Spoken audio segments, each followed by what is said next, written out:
নমস্কার বন্ধুরা, হিরাস কিচেনে তোমাদের সকলকে অনেক অনেক স্বাগত জানিয়ে আজকে আবার একটি নতুন ভিডিও নিয়ে চলে এসেছি। আজকে আমি পায়েস বানাবো, আর এই পায়েসটা খুবই অসাধারণ আর খুবই টেস্টি আর একটু অন্য রকমের একটা পায়েস রেসিপি আমি বানাবো। তার জন্য চলুন রেসিপিটা দেখে নিই। তার জন্য আমি একটি কড়াই নিয়ে নিয়েছি। কড়াইতে আমি 1 লিটার দুধ দিয়ে দেবো, আর এখানে আমি ফুল ফ্যাট মিল্কটা নিয়েছি। আপনাদের কাছে যেটা অ্যাভেলেবেল থাকে আপনারা সেটাই ব্যবহার করতে পারেন।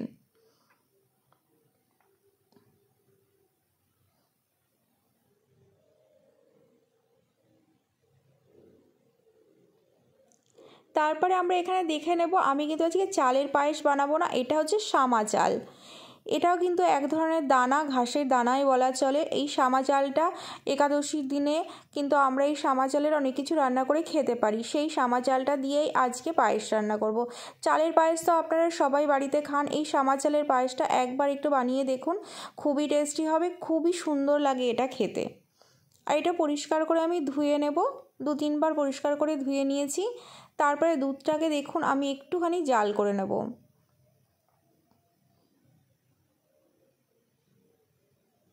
পাঁচ মিনিটের মতো দুধটাকে আমি জাল করে একটু ঘন করে নেব।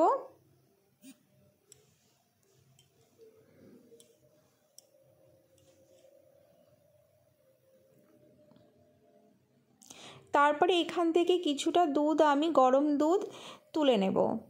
1 হাতা মতন গরম দুধ আমি তুলে নিলাম।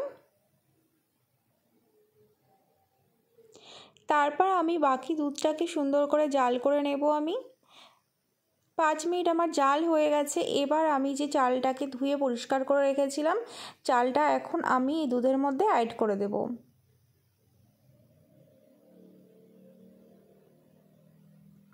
এখন যে গরম দুধটা আমি তুলেছিলাম সেই দুধের মধ্যে আমি সামান্য একটু কেশর বা স্যাফরন এটা মিলিয়ে দেব আমি। এটা অপশনাল, আপনারা দিতেও পারেন কিংবা স্কিপ করতে পারেন। অ্যাভেলেবেল না থাকলে এটা দিলে কি হয়, একটু ভালো কালার আসে আর ফ্লেভারটাও একটু ভালো আসে। আমার না এই কড়াইটাতে রান্না করতে ভীষণ অসুবিধা হচ্ছিলো, ভীষণ লেগে যাচ্ছিলো, এর জন্য এটাকে আমি ট্রান্সফার করে নেবো একটি গামলায়।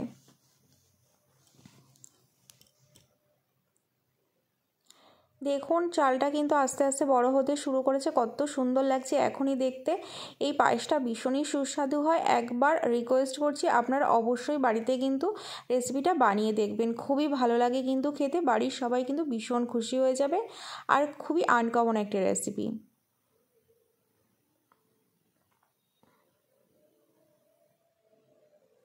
এইভাবে আমি স্লো আঁচে এটাকে নেড়ে চেড়ে রান্না করে নেব। আর 1 চিমটি আমি লবণ দিলাম। যে কোনো মিষ্টি খাবারে 1 চিমটি লবণ দিলে মিষ্টি খাবারের টেস্টটা কিন্তু অনেক বেশি বেড়ে যায়। আমি কিন্তু 1 চিমটি লবণ সবসময় অ্যাড করি মিষ্টি জিনিসে। এবার সামান্য কিছু ড্রাই ফ্রুটস আমি কেটে নেব, যেমন আমন্ড, কাজু আর পেস্তা। 5-6টা করে আমি সমস্তগুলো নিয়েছি, কিন্তু খেয়াল রাখতে হবে এটা খুবই ছোট ছোট করে পাতলা পাতলা করে কাটতে হবে, যতটা সম্ভব পাতলা আপনারা কাটতে পারেন। সমস্তগুলো আমি চপ করে নিয়েছি। আর পায়েস রান্না করার সময় কিন্তু হাত ব্যথা হওয়ার কথা একদম চিন্তা করলে হবে না, অনবরত কিন্তু পায়েস নেড়ে যেতে হবে। দেখতেই পাচ্ছেন এটা কতটা ঘন হয়ে গেছে। এখন আমি কেশর ভিজিয়ে রেখেছিলাম সেটাকে আমি কিন্তু অ্যাড করে দিয়ে এভাবে নেড়ে চেড়ে মিলিয়ে নেব। আর অনবরত নেড়ে যেতে হবে বন্ধুরা, নিচে লেগে যাওয়ার সম্ভাবনা থাকে। এখন বিশেষ করে নিচটা ঘন হয়ে গেছে, তো এখন নেড়ে যেতে হবে, নাড়া বন্ধ করলে কিন্তু এটা লেগে যাওয়ার সম্ভাবনা হয় আর পায়েসটার ফ্লেভারটা কিন্তু পুরো খারাপ হয়ে যাবে। দেখতেই পাচ্ছেন কতটা ঘন হয়ে গেছে।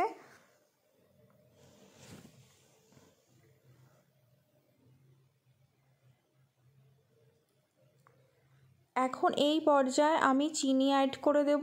আপনারা এখানে চিনির বদলে গুড় কিংবা মিষ্টি যে কোনো কিছু আপনারা ব্যবহার করতে পারেন, যার যেটা অ্যাভেলেবেল থাকে সে সেটা কিন্তু এখন এখানে ব্যবহার করতে পারেন।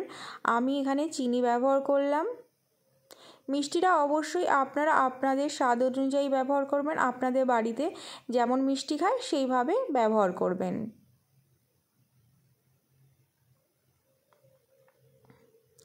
চিনিটা দেওয়ার পর দেখবেন একটু পাতলা হয়ে গেছে। এটাকে আমি এখন কিন্তু পুরোপুরি রেডি হয়ে গেছে, আর 3-4 মিনিটের জন্য এটাকে জাল করে নেব।